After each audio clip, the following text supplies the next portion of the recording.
हमारी संस्कृति, हमारे संस्कार सदा रहें हमारे साथ। सब्सक्राइब करें तिलक। तुम्हारे जैसी महान आत्माओं को मुक्ति मांगनी नहीं पड़ती है।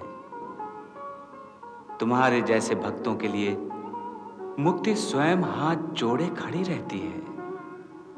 जिस प्रकार तुम्हें इच्छा मृत्यु का वरदान प्राप्त है, उसी प्रकार मेरे परम भक्तों को इच्छा मुक्ति का अधिकार होता है।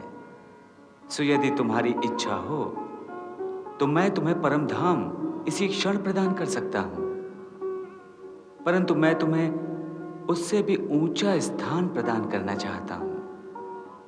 प्रभु, आपके परम धाम से उच्च स्थान और कौन सा हो सकता है?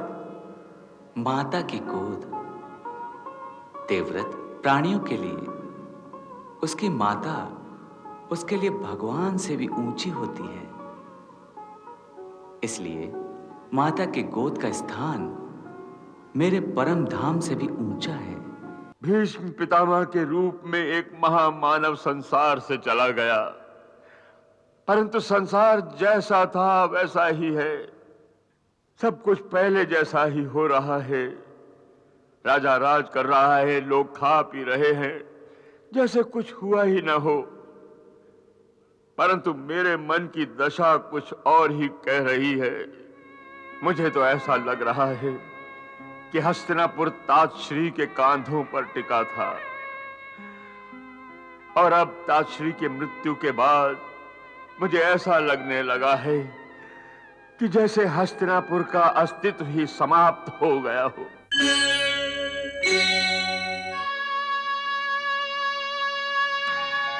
हे प्रभु, मेरा अंतिम समय आ गया है। अब मुझे अपने प्राण त्यागने की आज्ञा दीजिए। प्रभु, आप जानते हैं, इस मोहग्रस्त मन को अब संसार का मोह नहीं रहा है, पर एक अंतिम लालसा है।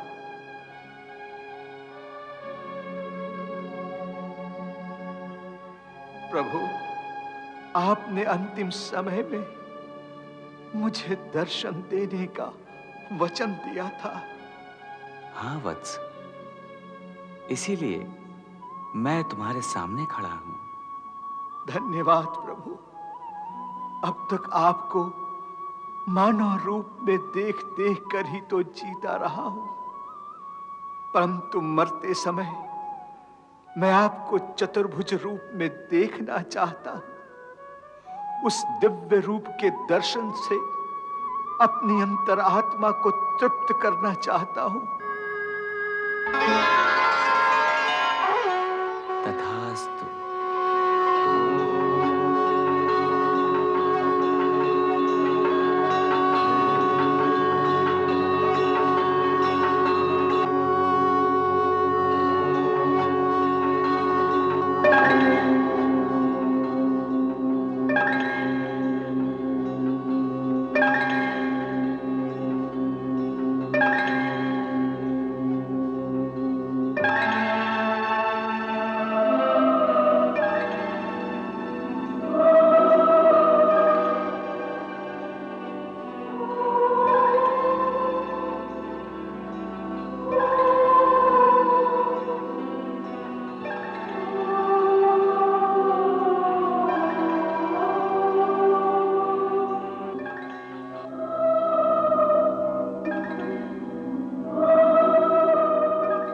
हे प्रभु,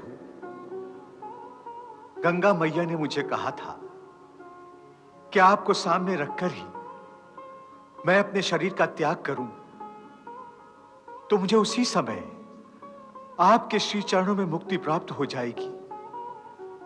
मैं आ गया। अब अपने श्री चरणों में मुझे मुक्ति दीजिए, स्थान दीजिए। देवव्रत, तुम मेरे परम भक्त हो। तुम्हारे जैसी महान आत्माओं को मुक्ति मांगनी नहीं पड़ती है। तुम्हारे जैसे भक्तों के लिए मुक्ति स्वयं हाथ जोड़े खड़ी रहती है। जिस प्रकार तुम्हें इच्छा मृत्यु का वरदान प्राप्त है, उसी प्रकार मेरे परम भक्तों को इच्छा मुक्ति का अधिकार होता है। सो यदि तुम्हारी इच्छा हो तो मैं तुम्हें परम धाम इसी क्षण प्रदान कर सकता हूं, परंतु मैं तुम्हें उससे भी ऊंचा स्थान प्रदान करना चाहता हूं। प्रभु, आपके परम धाम से उच्च स्थान और कौन सा हो सकता है? माता की गोद देवव्रत प्राणियों के लिए उसकी माता उसके लिए भगवान से भी ऊंची होती है। इसलिए माता के गोद का स्थान मेरे परम धाम से भी ऊंचा है। देखो, मातृलोक के द्वार में तुम्हारी माता बाहें पसारे तुम्हारी प्रतीक्षा कर रही हैं।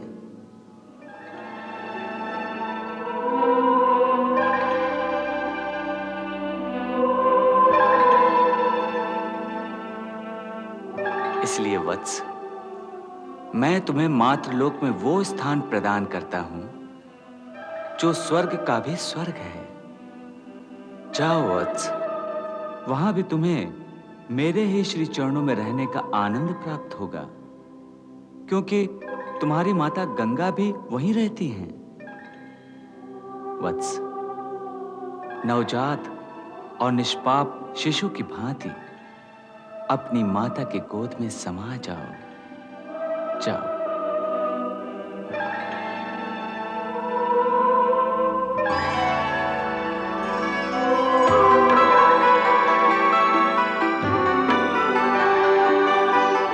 सुत कर चिर विश्राम,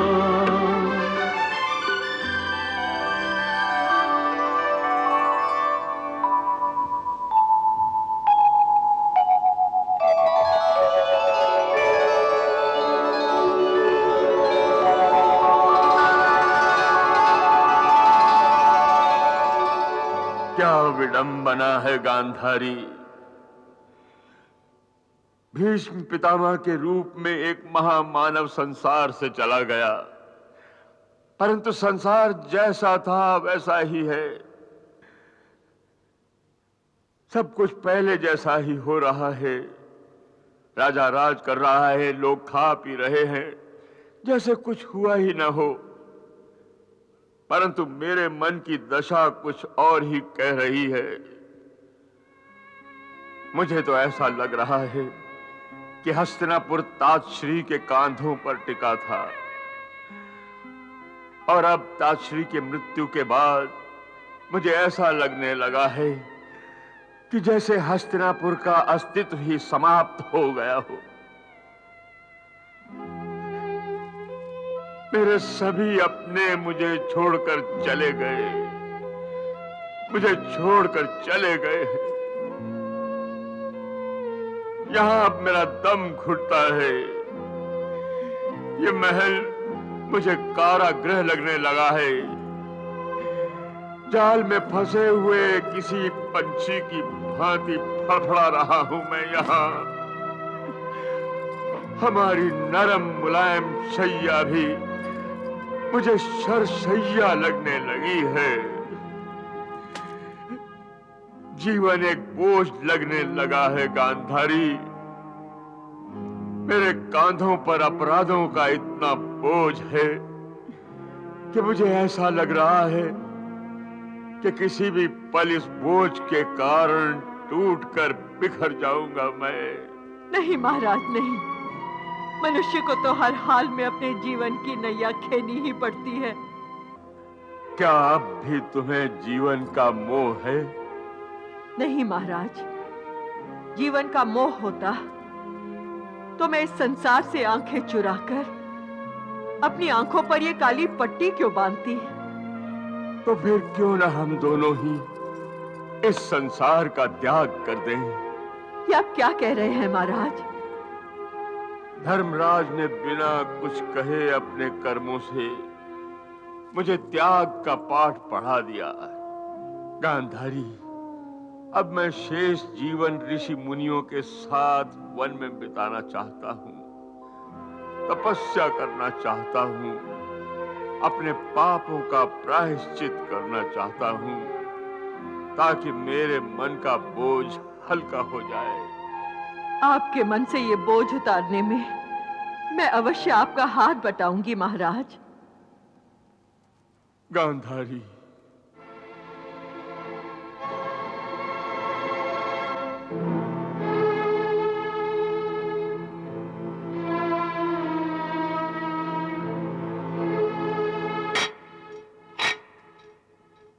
कौन हो तुम भाई, और राजपथ पर कहां घुसे चले आ रहे हो? लगता है महाराज से भिक्षा लेने आए हो। नहीं नहीं, मैं भिक्षा लेने नहीं आया। मैं महाराज धृतराज से मिलने आया हूं। महाराज धृतराष्ट्र से? हाँ, मैं उनका भाई हूं। तुमने मुझे पहचाना नहीं क्या?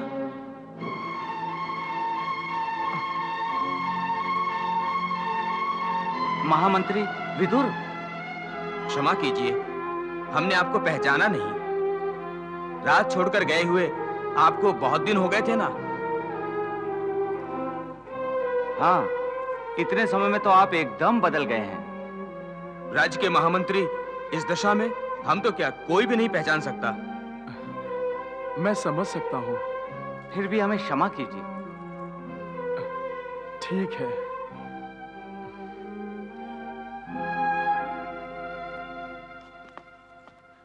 अच्छा हुआ महामंत्री जी लौट आए।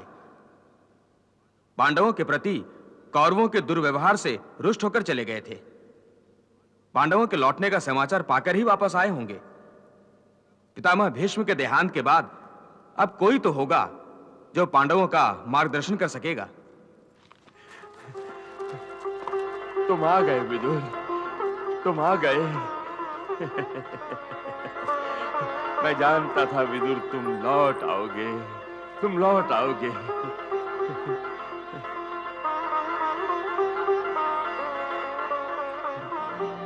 पिछली सारी बातें भुलाकर तुम लौट आओगे।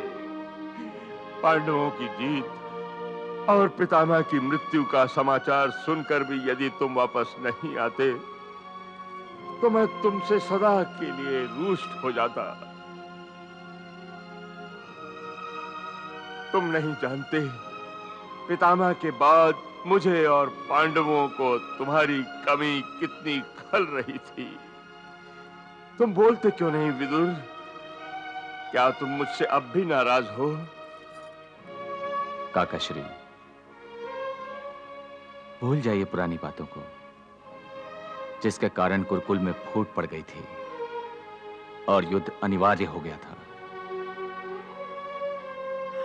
विदुर, हमारी बुद्धि भ्रष्ट हो गई थी जो हमने ना तुम्हारी बात को समझा, ना श्री कृष्ण की भविष्यवाणी पर कान धरे। इसी भूल का हमें बहुत बड़ा मोल चुकाना पड़ा है। मैं जानता हूं महाराज, और यह तो मैं पहले से ही जानता था कि युद्ध कुरुकुल को नष्ट कर देगा। मैं यह विनाश नहीं देख सकता था, इसीलिए यहां से चला गया था। विनाश तो नहीं टला, परंतु इस कुल के 5 दीपक नष्ट होने से बच गए। ईश्वर उनकी सदा रक्षा करे। विदुर, अब आप आ गए हैं तो पांचों पांडवों के मार्गदर्शक बन जाओ और अपने ज्ञान प्रकाश से इन्हें आगे बढ़ने का रास्ता दिखाओ।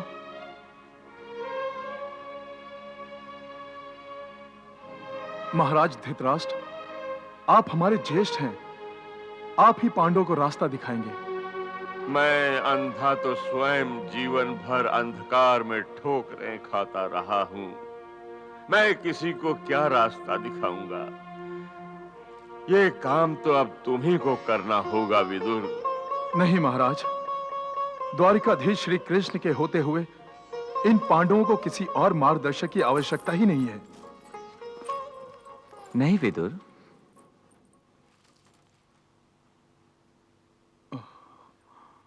मैं तो चाहूंगा ये दायित्व तुम ही संभालो।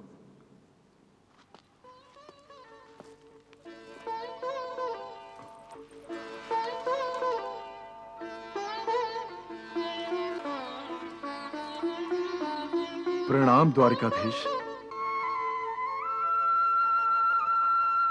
विदुर, तुम तो इस राज्य के महामंत्री रहे हो। तुमसे अच्छा राजनीतिज्ञ पांडवों को और कहां मिलेगा? इसलिए तुम अपने अनुभव से पांडवों को लाभ उठाने दो। प्रभु, मैं तो आपका भक्त हूं। अगर आपकी आज्ञा हो तो अवश्य प्रयास करूंगा। परंतु प्रभु, अब राजनीति और संसार के प्रलोभन से मेरा मन ऊब गया है। हाँ विदुर, अपने पुत्रों और पितामह की मृत्यु के बाद मेरा मन भी संसार में नहीं लग रहा है। ऐसे संसार में रहने का क्या लाभ? संसार में हम रहें ना रहें, संसार यूं ही चलता रहा है और यूं ही चलता रहेगा। परंतु जब तक हम संसार में हैं, हमें अपना कर्तव्य तो निभाना पड़ेगा।